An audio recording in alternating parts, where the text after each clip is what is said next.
¿Cómo puede utilizarse la inteligencia artificial en el diagnóstico de la COVID-19? Ya hemos conocido aplicaciones móviles para detectar contagiados que están cerca, por ejemplo, pero ahora una herramienta web podría sustituir a las PCR, las pruebas de diagnóstico que permiten determinar si una persona se ha infectado de coronavirus. No haría falta realizar este test, con lo que ello conllevaría un ahorro de tiempo y de dinero. El equipo que está investigando este algoritmo está formado por profesionales de infecciosos, de digestivo, de urgencias, de hematología, de bioquímica y de microbiología del Hospital Clínico Lozano Blesa, pero también por físicos, por ingenieros y por matemáticos del Instituto Tecnológico de Aragón, el ITA. Y a la cabeza de todo este proyecto está Trinidad Serrano Aulló, jefa de Servicio de Patología del Hospital Clínico de Zaragoza. Muy buenos días, bienvenida. Hola, buenos días, muchas gracias. ¿En qué punto está la investigación? ¿Puede suponer un antes y un después en la realización de las pruebas para diagnosticar a los enfermos de COVID-19? Bueno, pues eso es lo que esperamos nosotros, ¿no? En este momento todavía estamos en la fase de recogida de muchos datos y de análisis de los datos, y uno de los objetivos que nos hemos planteado es el que acaba de comentar, de poder sustituir estas pruebas diagnósticas, es decir, que con todos los datos que le metemos a la máquina, a estos algoritmos, datos epidemiológicos, datos de constantes, datos clínicos, datos radiológicos, pueda fabricar o pueda crear, diseñar unos algoritmos especiales que nos puedan decir mediante aplicaciones web la probabilidad, con mucha sensibilidad y mucha especificidad, de que el paciente que tenemos delante esté infectado por coronavirus, y además que nos pueda decir qué paciente va a evolucionar de una manera más tórpida, o sea, tiene más probabilidades de poder ingresar en UCI o de fallecer, y además incluso queremos afinar un poco más y poder encontrar esos diferentes patrones que hay de enfermedad, que nos ayude, o sea, desde un punto de vista clínico hemos observado que no todos los pacientes con coronavirus se comportan de una manera igual, ¿no? Que hay distintos patrones clínicos.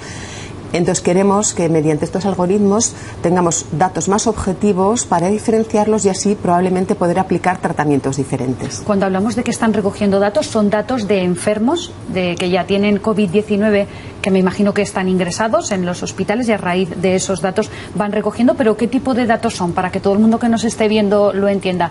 ¿Son datos, por ejemplo, de personas que tienen algún tipo de infección en un órgano determinado, que han tenido trombos? ¿Qué es exactamente? Se recogen de la historia clínica electrónica de Aragón, que es una historia con la que trabajamos los médicos de nuestra comunidad autónoma.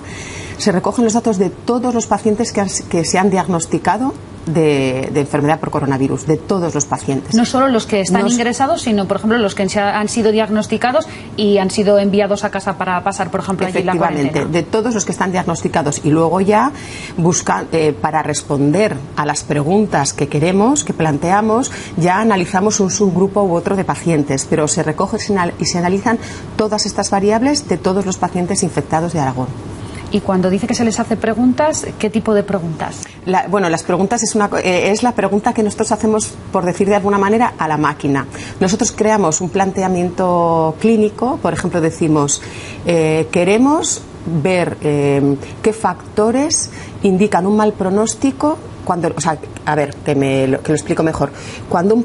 Quiero ver con antelación, es decir, en el momento que el paciente llega a urgencias, si ese paciente tiene factores de riesgo de evolucionar de forma grave, ¿vale? Entonces, yo hago ese planteamiento a los algoritmos, y los ingenieros, físicos, matemáticos de Itannova ponen a trabajar sus algoritmos para que den respuesta a este planteamiento que hacemos los clínicos. O sea, sería un poco el método de trabajar. Nosotros hacemos las preguntas y ellos crean la estructura y los algoritmos para responder a esas preguntas clínicas que hacemos nosotros. Bueno, pues vamos a ir a conocer a quienes tienen que descifrar todo eso, porque, como hemos comentado, una parte del equipo investigador es profesional sanitario, pero otros son matemáticos, son ingenieros y físicos, son quienes desarrollan la técnica que va a hacer posible esta aplicación teórica. Saludamos en directo a Rafael Del Hoyo, responsable del equipo de Big Data y Sistemas Cognitivos del ITA Innova. Buenos días. Buenos días. Estamos viendo cómo es esa explicación para la aplicación médica de este algoritmo, pero claro, ¿cómo se consigue técnicamente? Al final, el objetivo al final es un ser humano no puede ser capaz de analizar tantas variables. Es decir, nosotros estamos ahora mismo analizando cientos de miles de variables a través de algoritmos de inteligencia artificial y somos capaces de encontrar las relaciones entre esas variables con el COVID. Y eso es el poder de la inteligencia artificial, encontrar esas relaciones que nos permiten desprender si una persona va a estar grave o no está grave, si tiene COVID o no tiene COVID, o qué tipo de patrón de enfermedad tiene. Y eso es gracias a los algoritmos que son capaces de analizar, hasta con técnicas de inteligencia artificial, de Big Data, son capaces de encontrar esos patrones donde a lo mejor una persona humana no es capaz de verlo. Como ha dicho Trinidad, estamos mirando informaciones de todo tipo, desde el análisis de sangre, patologías previas o los medicamentos que ha tomado una persona en su historia. Eso la máquina es capaz de poder intentar encontrar la relación, encontrar la causa de por qué una persona que en teoría es sana puede coger con mayor probabilidad el COVID que no. Y en función de eso también al final es adelantar un poco la evolución que puede tener la enfermedad en esa persona concreta.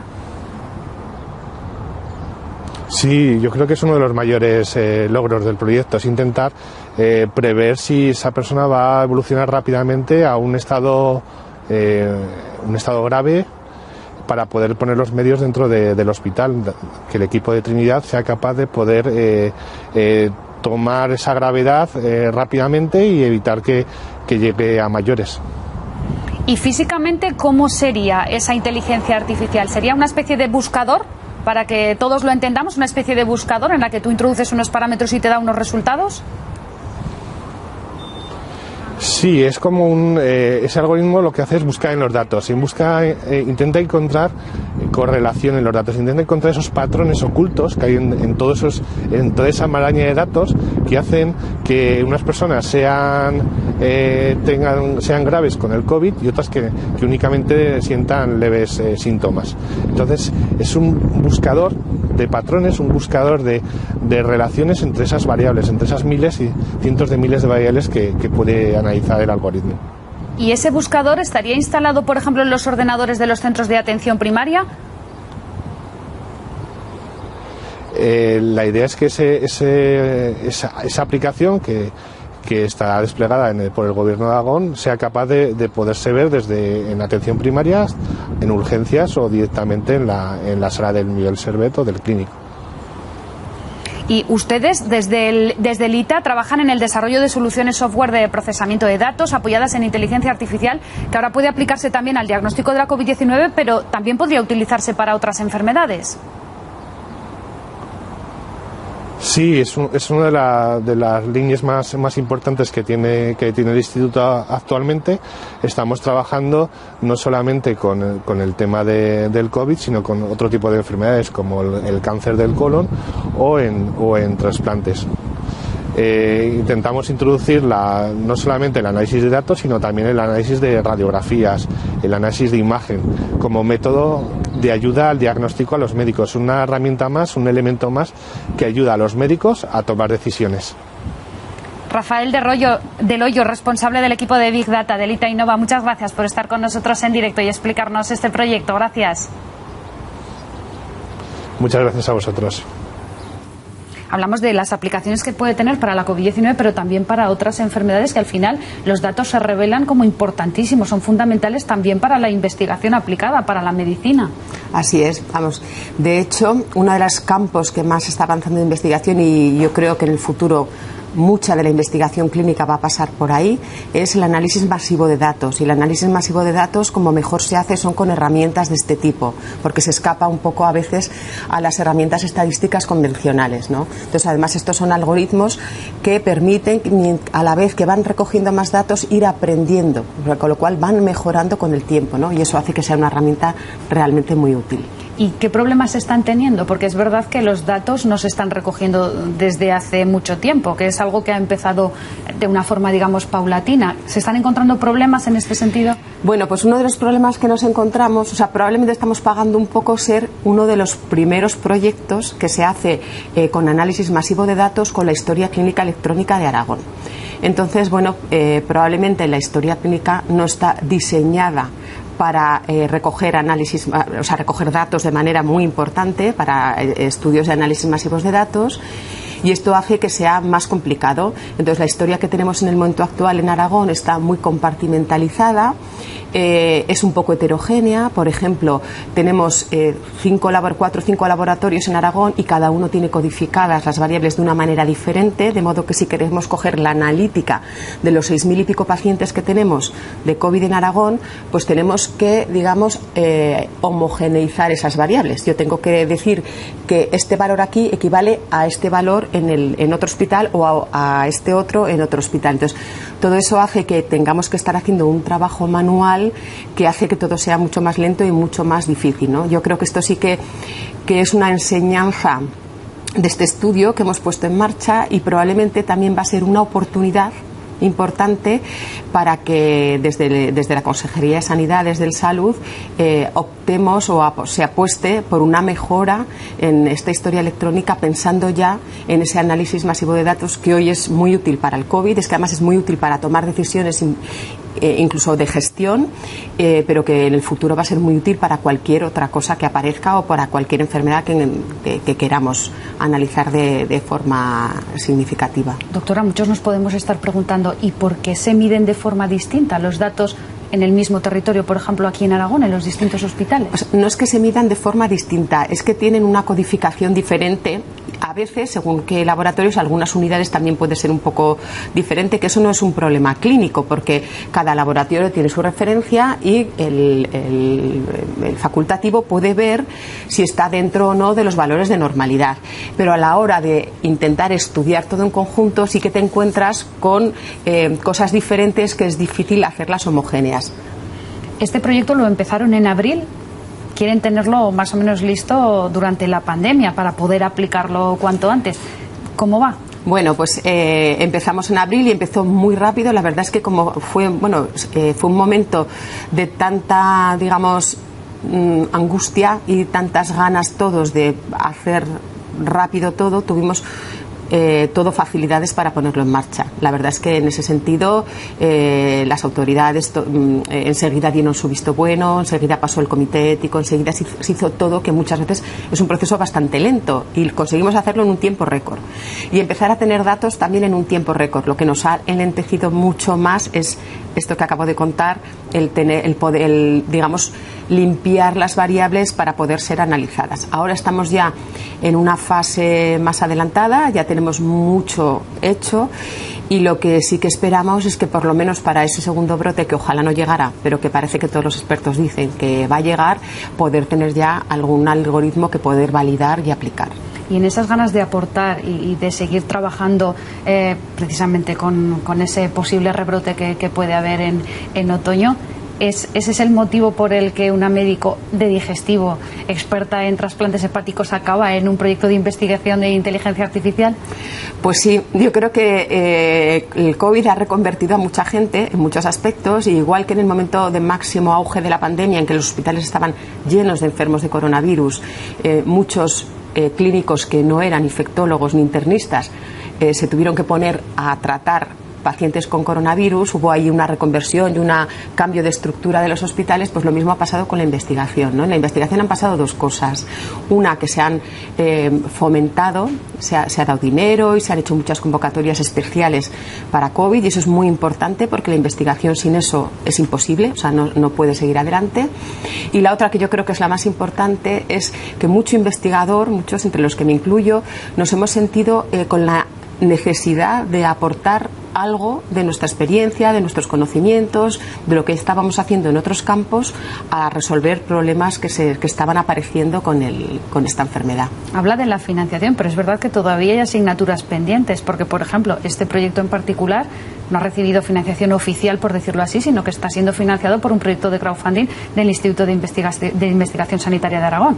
Sí, así es, porque justo cuando salió nuestro proyecto y ya lo redactamos, se había cerrado la convocatoria del Carlos III, que realmente ha sido generosa y ha financiado muchos proyectos, y nosotros no llegamos a tiempo. Pero bueno, decidimos que lo íbamos a hacer, que ya sacaríamos el dinero donde podíamos, que era un proyecto que pensábamos importante y útil para la sanidad. y entonces nos metimos dentro del fondo que está haciendo el Instituto de Investigación Sanitaria de Aragón de crowdfunding para conseguir dinero para proyectos COVID.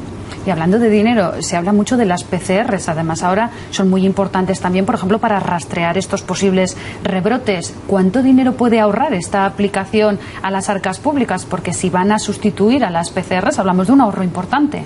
Pues sí, no hemos hecho el cálculo, pero realmente si dejamos, y además lo que pasaría es que dejaríamos estos recursos, que aunque ahora hay mucha más disponibilidad, siempre los recursos por definición son limitados, o sea, no hay ningún recurso que sea ilimitado, pues dejamos este recurso, pues a lo mejor eso para rastreos y para situaciones en las que esta herramienta no podría ser tan útil, ¿no? Y para estos pacientes que ya tienen enfermedad y que van a urgencias, con una aplicación de algoritmos podríamos llegar al diagnóstico. Entonces sí que realmente puede ser un ahorro importante. Y de aquí desde Aragón, luego ya se puede exportar al resto de España, incluso a otros países. Sí, hombre, eso sería muy satisfactorio, ¿no? Que fuera muy útil para nosotros y que además probablemente hay alguna zona donde están intentando hacer cosas parecidas y a lo mejor lo que hay que hacer en un futuro es unirse todos los grupos para hacer algo mucho más potente. Un médico, un sanitario, cuando ve estos rebrotes que se están produciendo y además en su caso, que está volcada en un proyecto de investigación, que saca tiempo de donde prácticamente no lo tiene, ¿qué siente cuando ve estos rebrotes, además que se producen en la mayoría de los casos por imprudencias particulares, por no llevar la mascarilla, por no mantener la distancia de seguridad? No sé cómo decirlo, entre enfado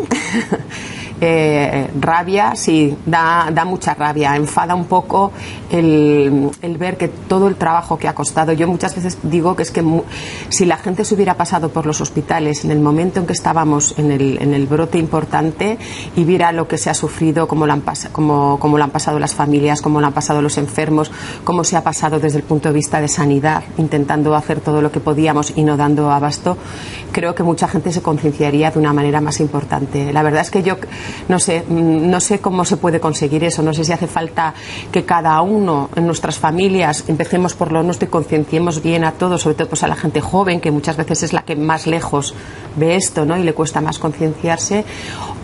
Campañas también por parte de los medios de comunicación institucionales, no sé, pero creo que es muy importante porque vamos, el pensar que volvemos a pasar por lo que ya hemos pasado, creo que es que desasosiega, creo que no podemos consentirlo.